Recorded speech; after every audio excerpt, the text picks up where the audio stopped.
저희 아버지는 평생 농촌에서 목회를 하셨습니다.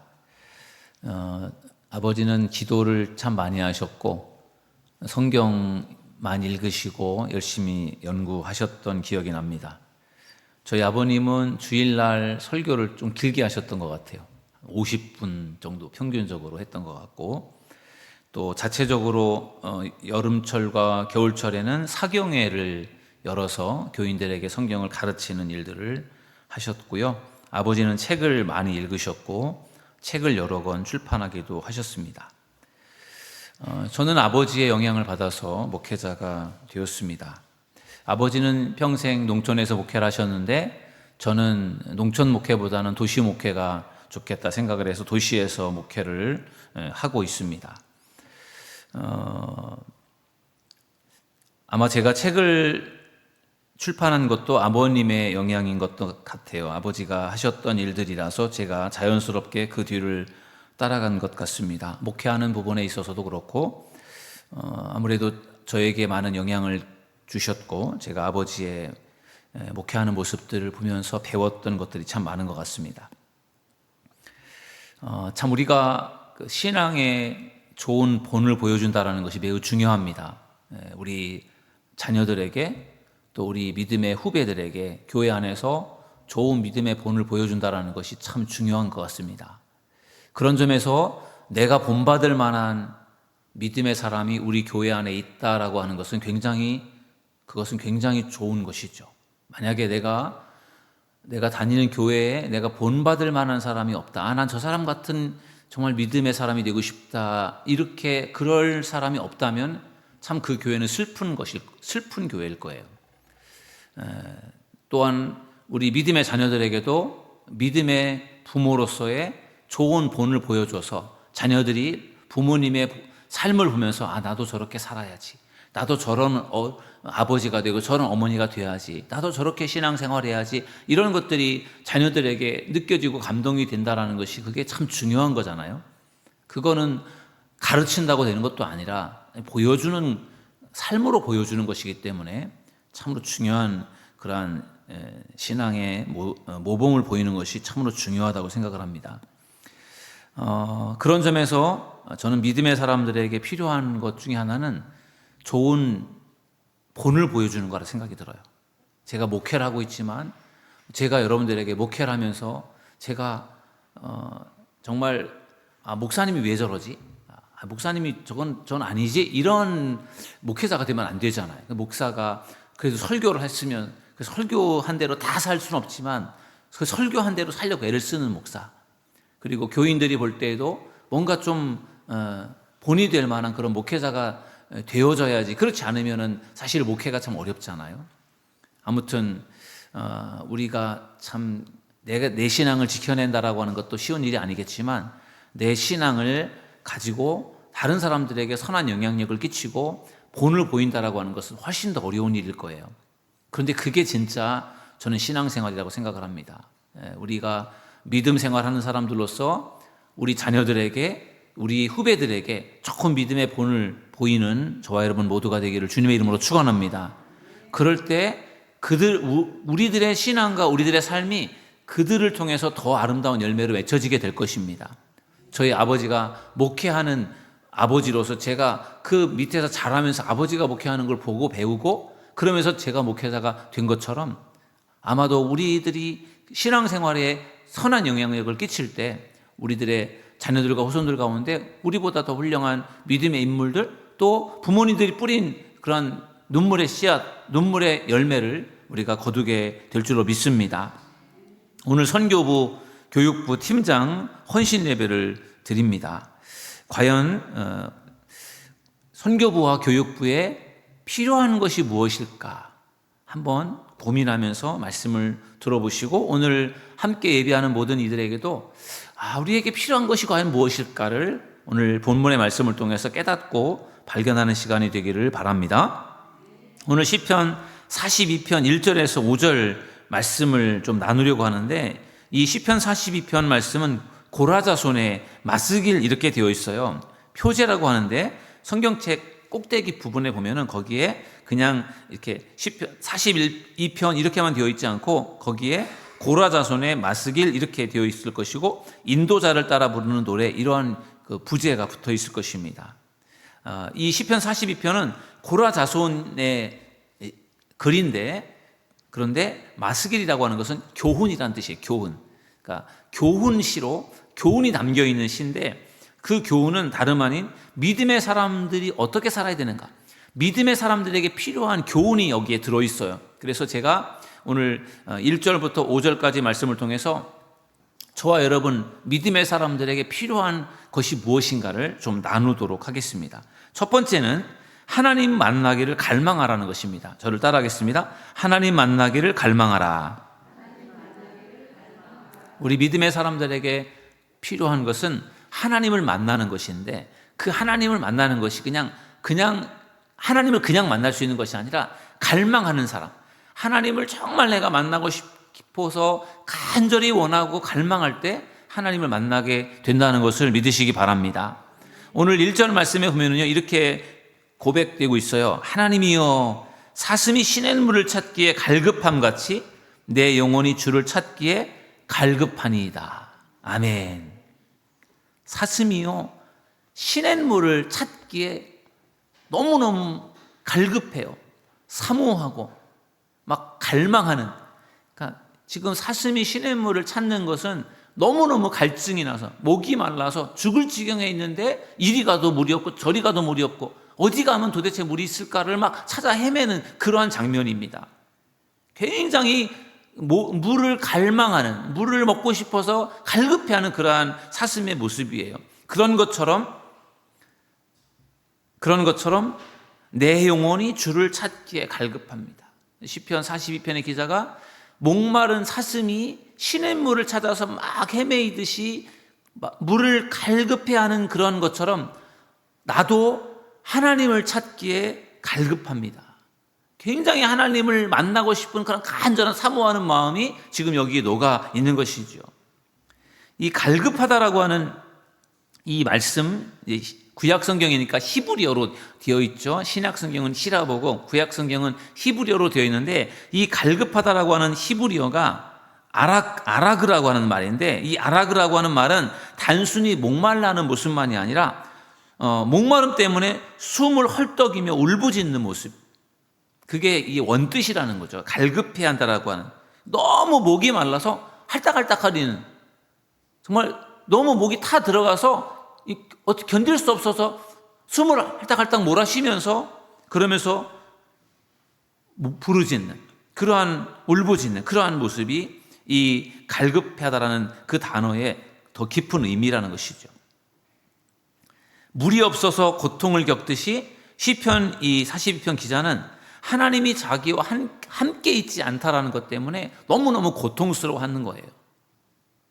목마른 사슴이 물이 없어서 너무너무 갈증을 느끼는 것처럼 내 영혼이 주를 찾기에 갈급하다라고 하는 것은 주님이 지금 내 옆에 없어서 내가 너무너무 고통스럽습니다. 지금 그런 고백을 하고 있는 것입니다. 시편 기자는 왜 하나님을 목말라하고 갈급해하는 것일까요? 하나님이 생수의 근원이 되시기 때문에 그렇습니다. 이 시편 기자는 하나님께로 가서 하나님의 얼굴을 친히 뵙기를 소원한다고 말해요. 여러분 시편 42편 2절 말씀을 다 같이 한번 읽어보실까요? 2절 시작. 내 영혼이 하나님 곧 살아계시는 하나님을 갈망하나니 내가 어느 때에 나아가서 하나님의 얼굴을 배울까. 아멘. 지금 하나님을 만나고 싶은데 하나님을 지금 못 만나고 있는 거예요. 뭔가 하나님하고의 좀 이렇게 거리가 떨어져 있는, 그래서 하나님을 찾을 수 없는 약간 그런 상태에서 막, 그런데 너무 갈급해서 하나님을 찾고 있는 그런 상태를 지금 표현하고 있습니다. 당시에 구약시대에는 성도들이 성전에 가야만 하나님을 만날 수 있다, 그렇게 생각을 했어요. 성전에 가야만 하나님을 만날 수 있는데 지금 성전에 갈 수 없는 그런 상황인 거예요. 그러니까 하나님을 지금 만나고 싶은데 성전에 갈 수 있는 형편이 못 되니까 하나님을 만날 수가 없는 이제 그런 안타까운 마음을 표현하고 있는 것입니다.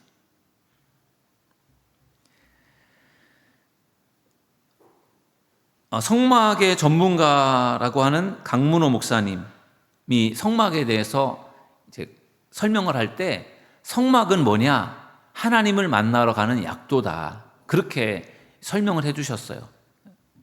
그게 정말 적절한 표현인 것 같아요. 성막이라고 하는 곳, 지금으로 말하면 성전이죠. 교회. 그 성막 성전이 어떤 의미를 갖고 있느냐? 하나님을 만나러 가는 약도라는 거예요. 이렇게 해서 하나님을 만나는 그 약도와 같은 그게 성막이라는 거죠. 그 성막이 발전해서 성전이 되고 이제 교회가 되는 거기 때문에 다 같은 맥락인데, 그러면은 그 강문호 목사님이 왜 그 성막을 하나님을 만나러 가는 약도라고 했느냐? 성막을 잘 알면은 하나님을 어떻게 만나는지를 알 수 있다라는 거예요. 그래서 성막은 죄를 지은 죄인이 제사를 드릴 때 성막에 가서 제사를 드리면서 하나님을 이제 만나게 되는데, 그 과정을 보면은 이제 어떻게 보면은 이제 죄인으로서 할 수 있는 부분이 있고, 그 다음에 제사장으로서 할 수 있는 부분이 있고, 대제사장으로서 할 수 있는 부분이 있어요. 예를 든다면 이제 대제사장은 이제 그 모든 그 제사와 그 다음에 그 성소와 지성소까지 다 들어갈 수 있기 때문에, 대제사장의 입장에서 이제 생각을 한다면은 구약 시대에는 대제사장만 지성소에 들어갈 수 있었고 성소에도 제사장들만 들어갈 수 있었기 때문에, 그러나 예수님께서 십자가에 달려 돌아가신 이후에 성소와 지성소의 휘장이 찢어지면서 구분이 없어졌고 모두가 다 이제 하나님 앞에 나갈 수 있는 길이 열렸기 때문에, 그런 맥락에서 이제 성막을 본다면은 성막에 이제 하나님 앞에 죄를 용서받기 위해서 성막에 들어가는 사람, 하나님을 만나러 성막에 들어가는 사람은 제물을 준비해서 성막에 들어갑니다. 그래서 성막에 들어가서 제일 먼저 성막에 그 제물을 잡아서 번제단에 불을 태우는 거예요.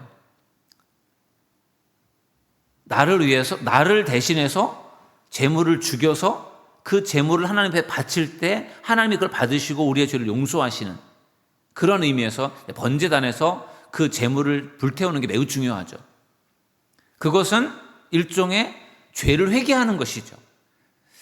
성막이 하나님을 만나러 가는 약도라고 할 때 어떻게 하나님을 만나느냐? 성막에 가서, 성전에 가서 하나님 앞에 회개하면서 하나님을 만날 수 있다는 것을 믿으시기를 주님의 이름으로 축원합니다. 회개하면서 하나님을 만난다는 거죠. 그리고 나서 이제 번제단에 제물을 불태운 다음에 그 다음에 성소로 들어갑니다. 성소로 들어가면은 성소에 세 가지의 중요한 성물이 있습니다. 거기에 떡상이 있고, 그 다음에 분향단이 있고, 그리고 등대, 촛대가 있어요. 그래서 그 떡상이라고 하는 것은 제사장들이 먹는 양식입니다. 이것은 영적으로 보면은 말씀이죠. 하나님의 말씀. 하나님의 말씀을 통해서 우리는 하나님을 만날 수 있다는 것을 믿으시기 바랍니다. 그리고 분향단은 향불이 올려지는 것인데, 그것은 기도를 의미합니다. 영적인 기도를 말해요. 하나님께로 쭉 향불이 올라가는, 하나님께 올려지는 그 향불은 기도를 의미합니다. 그래서 하나님을, 성막에 가서 하나님을 어떻게 만날 수 있느냐? 말씀을 통해서, 기도를 통해서 하나님을 만날 수 있는 것이죠. 그리고 그 안에 등대라고 하는 촛대, 불이 있어요. 예전에는 강대상 뒤에 이렇게 촛대 7개로 되어 있는 촛대가 있었잖아요. 지금은 우리가 지금 없지만. 근데 그 촛대가 성막 안에 있었던, 성소 안에 있었던 것인데, 그 촛대는 그 어두운 그 성소를 밝히는 불인데, 그것은 일종의 사명을 의미합니다. 사명. 그래서 하나님 앞에 나가서 내 사명을 발견하는 것, 내 사명이 무엇인지를 깨닫고 발견하는 것이 하나님을 만나는 것임을 믿으시기 바랍니다. 그리고 나서 지성소로 들어가는 거예요. 그 지성소에는 법궤가 있는데, 법궤는 하나님을 상징합니다. 법궤가 가장 중요하죠. 그 법궤 앞에서 하나님을 만나는 거예요. 그러니까 이 모든 과정이, 하이라이트는 법궤 앞에서 하나님을 만나는 것인데, 그 하나님을 만나는 것이 그냥 바로 법궤로 툭 들어가서 하나님을 만나는 것이 아니라, 번제단에서 제물을 하나님 앞에 불태우고 성소에 들어가서 성소에서 떡을 먹고 향불을 피우고 등대 앞에서 사명을 발견하고, 그리고 나서 그 다음에 이제 지성소로 들어가서 하나님을 만나는 이 모든 과정들이, 이게 하나님을 만나는 약도라는 거예요. 구약 시대에 성막에서 하나님을 만났다면 오늘 이 시대에는 성전에서, 교회에서 하나님을 우리가 만난다고 한다면 우리는 어떻게 하나님을 만날 수 있느냐? 우리가 이렇게 지금 모여서 예배를 드릴 때 찬송을 드리고 기도를 하고 말씀을 듣고 우리의 죄를 회개하고 이곳에 성령이 임하시기를 간절히 갈망하는 마음으로 하나님 예배할 때 이곳에서 하나님을 만나고 경험할 수 있다는 것을 믿으시기를 주님의 이름으로 축원합니다. 그런 점에서 우리가 하나님 앞에 나와 예배를 드리는 시간이 매우 중요한 것입니다. 왜냐하면 이 예배 속에 하나님을 만날 수 있는 여러 가지 많은 내용들이 들어있어요. 그래서 우리가 하나님 앞에 나와서 예배를 드리는 것이 매우 중요한데 이 예배를 우리가 드릴 때 내가 오늘 이 예배를 통해서 내가 오늘 하나님을 만나야 되겠다. 하나님을 만난다라고 하는 것을 다른 표현으로 말하면 하나님을 경험하는 것인데 내가 오늘 이 예배를 통해서 내가 하나님 만나고 내가 하나님을 경험하겠다. 그런 갈급한 마음을 가지고 하나님 앞에 예배하는 여러분들이 되시기를 주님의 이름으로 축원합니다. 그 갈급함이 우리에게 필요하다는 것, 갈망하는 마음이 믿음의 사람들에게 필요한 것, 하나님을 내가 꼭 만나야 되겠다. 그런 갈망하는 마음이 여러분들에게 있기를 주님의 이름으로 축원합니다. 두 번째 믿음의 사람들에게 필요한 것은 눈물로 기도하라는 것입니다. 저를 따라하겠습니다. 눈물로 기도하라. 이 시편 기자가 하나님을 만나고 싶은데 하나님을 만날 수 없어서 괴로워해요. 그러면서 하나님을 만나고 싶은데 하나님을 만날 수 없어서 괴로워하는데 주변에 있는 사람들이 뭐라고 말을 하는가 하면은 네 하나님이 어디 있느냐? 네 하나님 어디 있느냐? 하나님 있으면 한번 좀 모시고 와봐라. 너 하나님 어디 있어? 이렇게 사람들이 막 일종의 조롱을 하는 거죠. 3절 말씀을 한번 같이 읽어보실까요? 3절 시작. 사람들이 종일 내게 하는 말이 내 하나님이 어디 있느냐 하오니 내 눈물이 주야로 내 음식이 되었도다. 아멘. 사람들이 종일 비웃으면서 조롱하면서 너의 하나님이 어디 있니? 너가 믿는 하나님이 어디 있어? 한번 모셔와 봐라. 그렇게 말을 하는데 그런데 지금 자기 자신이 어디 가서 하나님을 모셔왔으면 좋겠는데 지금 하나님이 어디 있는지를 지금 모르겠는 거예요. 그러니까 여기 가서 찾아도 없고 저기 가서 찾아도 없고 그러니까 너무너무 이게 안타까운 거죠. 그래서 내 눈물이 주야로 내 음식이 되었도다. 하나님을 만나고 싶은데 만날 수 없죠. 주변에 있는 사람들은 하나님 너희 하나님 어디 있느냐고 자꾸만 비웃죠. 그러니까 울 수밖에 없는 그러한 상황에 놓여지게 된 것이죠. 여러분 믿음의 사람들이 고난과 위기를 만났을 때 가장 필요한 것 그것은 기도임을 믿으시기를 주님의 이름으로 축원합니다. 그래서 이 시편 42편의 기자가 하나님을 만나고 싶은데 만날 수 없고 찾고 싶은데 찾지도 못하고 사람들에게 조롱을 당하는 상황 속에서 하나님 앞에 기도할 수밖에 없는 거예요. 눈물로 하나님 앞에 얼마나 눈물로 울었으면은 눈물이 음식이 되었대요. 눈물이 얼마나 흘러내렸으면 이 눈물이 내 입속으로 들어와서 음식이 되었다. 수도 없이 울고 또 울었던 그러한 이 모습을 우리가 볼 수 있는 것입니다. 여러분 고난의 상황 속에서 어려운 상황 속에서 우리 믿음의 사람들에게 해야 될 중요한 일은 하나님을 찾고 기도하는 것임을 믿으시기를 주님의 이름으로 축원합니다. 제가 좋아하는 예레미야 33장 3절 말씀에 너는 내게 부르짖으라 내가 내게 응답하겠고 네가 알지 못하는 크고 은밀한 일을 내게 보이리라. 이 말씀을 저는 참 좋아합니다. 하나님이 분명하게 말씀하셨어요. 부르짖어라. 그러면은 내가 응답을 주겠다. 여러분들에게 삶의 크고 작은 문제들, 인생의 위기, 어려운 순간들 그걸 통과한 사람도 있을 것이고 지금 만나고 있는 사람도 있을 것이고 앞으로 만날 사람도 있을 거예요. 그러한 어려운 인생의 어려운 문제들을 만났을 때 하나님 앞에 부르짖는 여러분들이 되기를 주님의 이름으로 축원합니다. 하나님이 해결해 주시지 않으면 도저히 해결할 수 없는 그런 일들이 많잖아요. 히스기야 왕도 죽을 병에 걸렸을 때 하나님 앞에 기도를 하죠. 어떻게 기도합니까? 낯을 벽으로 향하고 심히 통곡하였더라 이렇게 나와 있어요. 그때 히스기야의 나이가 39살이에요. 39살. 39살에 죽는다라고 하는 선고를 들었을 때 그게 너무너무 이게 받아들이기 어려웠고 그때 히스기야에게는 왕권을 물려줄 아들도 없었어요. 왕자도 없었습니다. 그러니까 자기가 39살에 죽는다라는 것이 그것이 너무나도 그게 이제 속상했고, 또 자기가 죽으면 왕권을 물려줄 왕자가 없다라는 것 때문에 속상하고, 그래서 하나님 앞에 통곡하며 울면서 기도를 한 것이죠. 그때 하나님께서 히스기야의 눈물의 기도를 들으시고 그를 다시금 살려주시고 치료해 주신 줄로 믿습니다. 눈물의 기도가 결국은 하나님의 마음을 움직이고 응답을 얻어내게 되었다라는 것입니다. 오늘 본문에 보면은 4절 말씀에 보면은요, 이 고난의 위기의 상황 속에서 이 시편 기자가 과거에 즐거웠던 때를 기억합니다. 4절 말씀을 다 같이 한번 읽어보실까요? 시작. 내가 전에 성의를 지키는 무리와 동행하여 기쁨과 감사의 소리를 내며 그들을 하나님의 집으로 인도하였더니 이제 이 일을 기억하고 내 마음이 상하는도다. 아멘. 무슨 말이냐면은 전에 성일에, 주일에 하나님을 예배하는 그 안식일에 그 안식일을 지키는 그 무리들과 함께 동행을 하면서 막 기쁨과 감사의 소리를 내면서 하나님의 집으로 막 같이 들어갔다라는 거예요. 하나님의 집에 성전에 들어가서 예배하고 기쁨으로 즐거움으로 그렇게 하나님을 만났던 때를 지금 기억하면서 그때의 일을 기억하고 내 마음이 상하다. 그때는 그렇게 즐겁고 기쁘게 하나님을 만나고 예배를 했는데 지금은 하나님을 만날 수 없으니까 그게 너무 속상하다라는 거예요.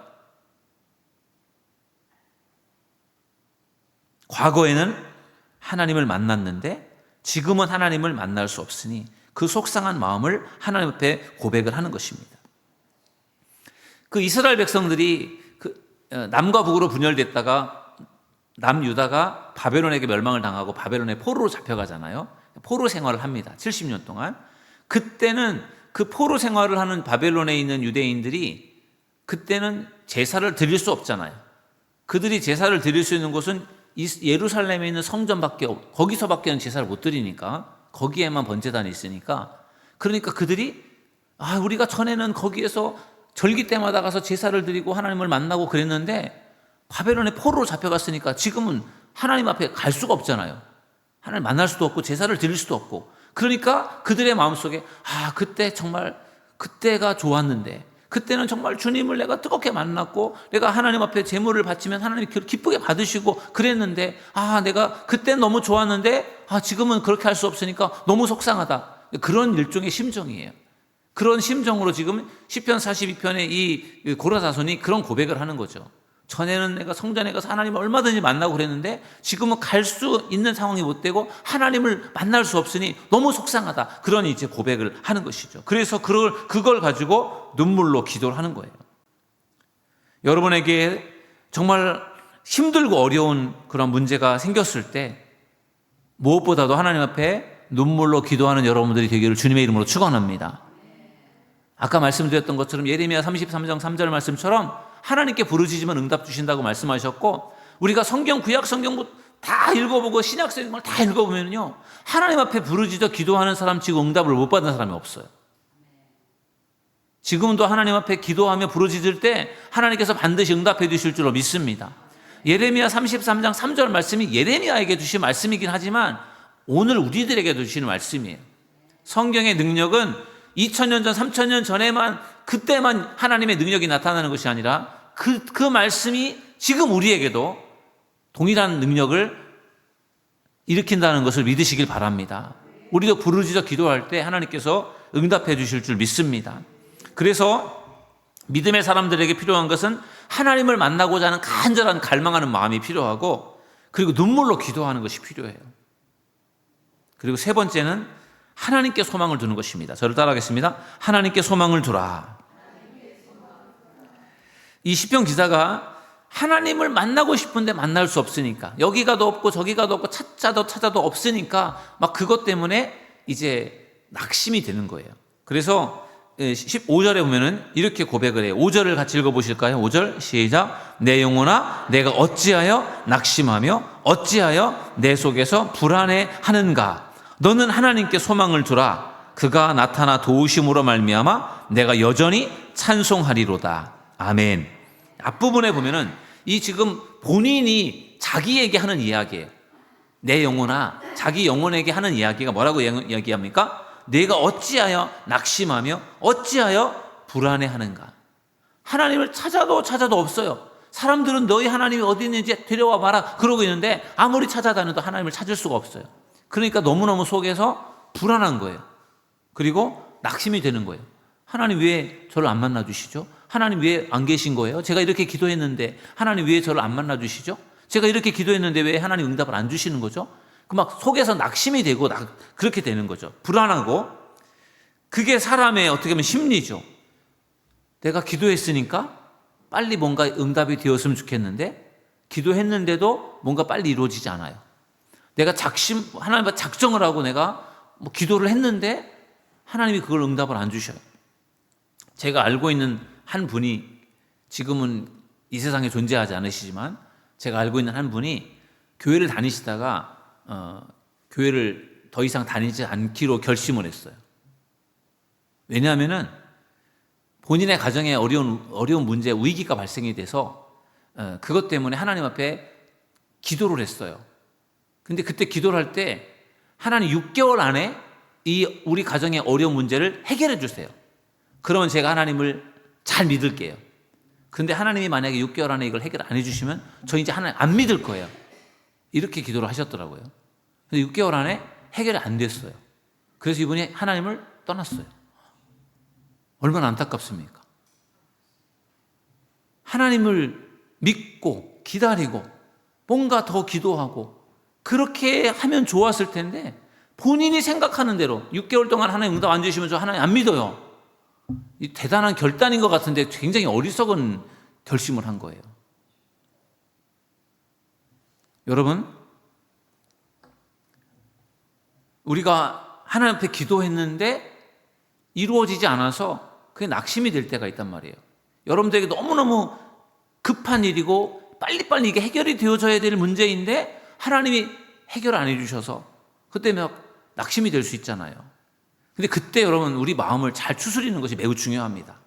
지금 오늘 시편 42편 기자가 마음을 잘 추스려요. 다시 5절 말씀을 보면은 내 영혼아 내가 어찌하여 낙심하며 어찌하여 내 속에서 불안해하는가. 자기 영혼에게 지금 하는 말이에요. 그러면서 뭐라고 하느냐, 너는 하나님께 소망을 둬라. 지금 하나님이 안 만나주시고 하나님께서 응답을 안 주셔서 막 지금 낙심이 되고 흔들리는 상황이에요. 근데 그게 오래 안 가요. 이러면 안 되지. 하나님께 소망을 둬야지. 하나님은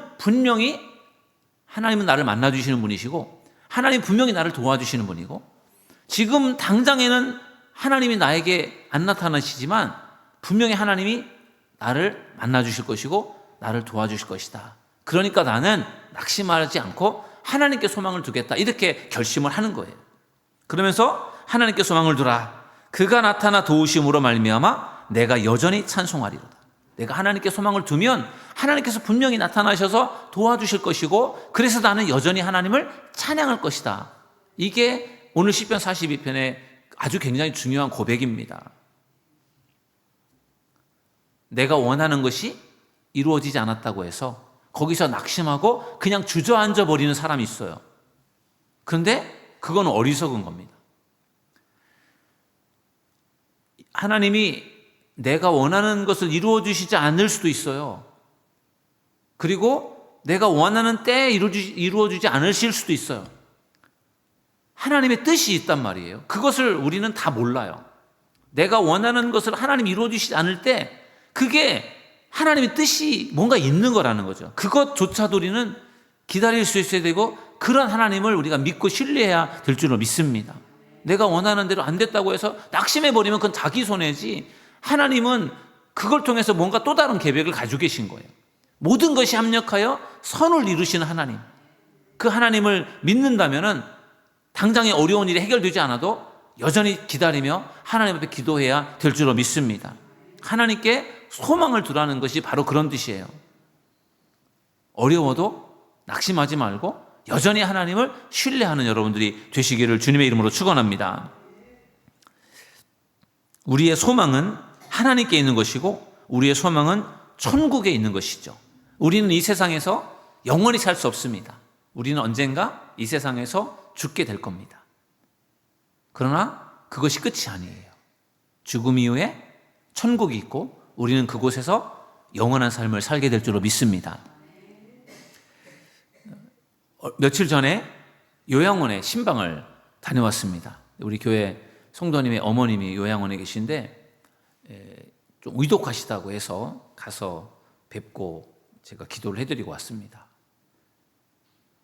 연세가 많으셔서 이제는 회복하기는 어려운 상태고 연명하고 계신데 제가 이 의식이 있으셔서 제가 조금 말씀을 전해드리고 기도하고 왔어요. 집사님이신데 집사님의 생명이 얼마 남지 않으신 것 같아요. 그런데 너무 걱정하지 마세요. 집사님 예수님을 믿으시고 그 믿음을 잘 지키시면 집사님의 생명이 끊어져도 하나님의 나라에 가십니다. 그러니까 걱정하지 마시고 하나님의 나라에 대한 소망을 가지시고 끝까지 기도하세요.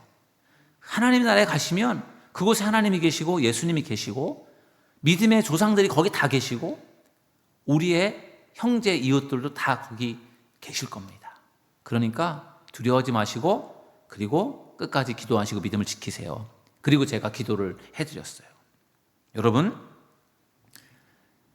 우리도 10년, 20년, 30년, 40년, 50년의 세월이 지나면 여기 계신 분들도 그렇게 될 수 있어요. 우리도 마지막 순간이 올 수 있고 우리도 죽을 수 있잖아요. 그 순간에 우리는 죽음에 이르는 순간에 두려울 수도 있고 여러 가지 많은 염려가 될 수 있겠지만 하나님의 나라를 우리가 소망하고 그 나라에 대한 믿음을 가지고 있다면 우리는 담대하게 이 땅에서의 삶을 마무리할 수 있게 될 줄로 믿습니다. 두려워 떨면서 염려하면서 무슨 귀신에게 끌려가듯이 죽음의 길로 가는 게 아니라 정말 우리가 이 땅에서 믿음을 지키고 믿음으로 살면은 하나님께서 우리의 생명이 끝나는 그 순간에 우리의 영혼을 천사들이 우리를 들어서 하나님의 품으로 하나님의 나라로 인도해 주실 줄 믿습니다. 그걸 우리가 소망하며 살아가야 될 줄로 믿습니다. 로이드 존스라고 하는 아주 훌륭한 영국 목사님이 계세요. 저희 친구 목사님들하고도 같이 그 목사님의 설교집이나 책을 가지고 같이 공부하고 그러는데 최근에 읽은 책들 중에 그 이제 로이드 존스 목사님이 이제 임종이 가까웠어요. 이제는 곧 죽을 순간이 다가온 거예요. 근데 이제 가족들과 교인들은 그 로이드 존스 목사님이 암으로 투병하다 돌아가시는데 하나님께 기도를 하면서 목사님 좀 살려주세요. 목사님 더 좀 살려주세요. 너무 훌륭하신 분이고 너무 능력이 많으시는 분이니까 더 오래 살면서 사역하기를 원하셨기 때문에 가족들과 교인들이 목사님 더 살려주셔요. 목사님 돌아가시면 안 됩니다. 하나님 우리 목사님 살려주세요. 이렇게 기도를 했어요. 그때 로이드 존스 목사님이 뭐라고 했냐면은 여러분 저를 더 이상 붙들지 마세요. 저를 살려달라고 하나님 앞에 기도하지 마십시오. 저는 이제 영원한 세계로 들어갈 겁니다. 그러니까 저를 내버려 두세요. 그렇게 교인들에게 가족들에게 이야기를 했어요. 왜냐하면은 그게 맞는 거죠. 그분이 나이도 많으시고 또 암으로 이제는 거의 이제 소생이 불가능한 상태인데 이제는 나는 하나님께 가고 싶다. 그러니까 나를 놓아달라. 이렇게 이제 이야기를 하셨던 거예요. 그것도 참 중요한 고백이었던 것 같아요. 여러분, 오늘 우리가 이 세상에서 언젠가는 죽게 될 텐데 우리가 이 세상에 소망을 두고 살아가는 것이 아니라 하나님의 나라에 소망을 두고 살아가는 저와 여러분 모두가 되기를 주님의 이름으로 축원합니다. 그게 우리 믿음의 사람들에게 필요한 중요한 세 번째 요소입니다. 오늘 시편 42편의 말씀을 가지고 믿음의 사람들에게 필요한 것이 무엇인가에 대해서 말씀을 나누었어요. 하나님을 만나기를 갈망하는 것, 그리고 눈물로 기도하는 것, 하나님께 소망을 두는 것. 오늘 이 말씀을 여러분 마음에 깊이 새기셔서 이 비전을 품고 끝까지 믿음의 길을 걸어가는 저와 여러분 모두가 되기를 주님의 이름으로 축원합니다.